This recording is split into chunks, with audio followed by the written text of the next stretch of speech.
The brownies turned out with a slightly more cakey texture instead of a gooey texture, as you can see here, but the taste was still amazing and the crispy layer on top was perfect.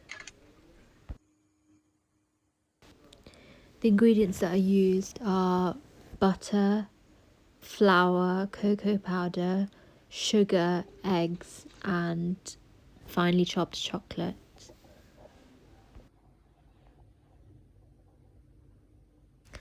I used 5 eggs, 5 plain eggs, 400 grams of plain white sugar,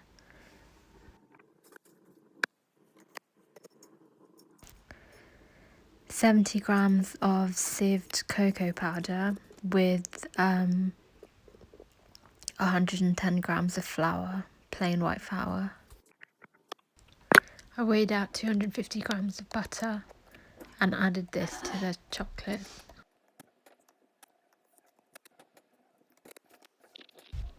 Add the 250 grams of butter to the 150 grams of chocolate into a saucepan and let it melt for a couple of minutes.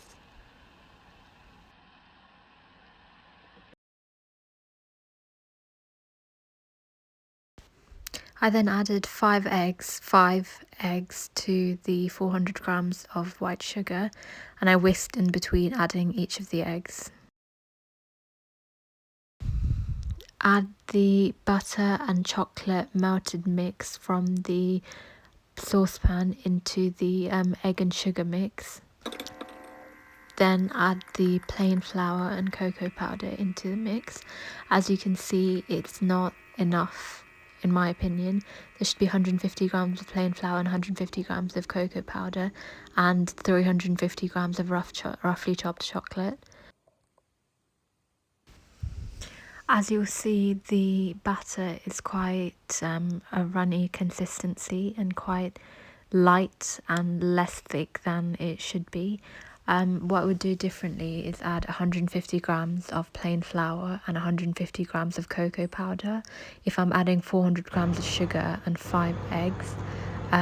So that's something to bear in mind. I think that would give it a bit more of a thick consistency.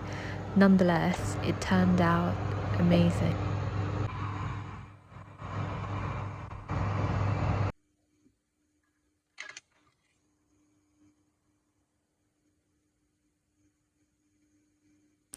Like I said, I'd add different amounts of the ingredients next time to give it a more gooey texture, but overall the cakey texture was fine.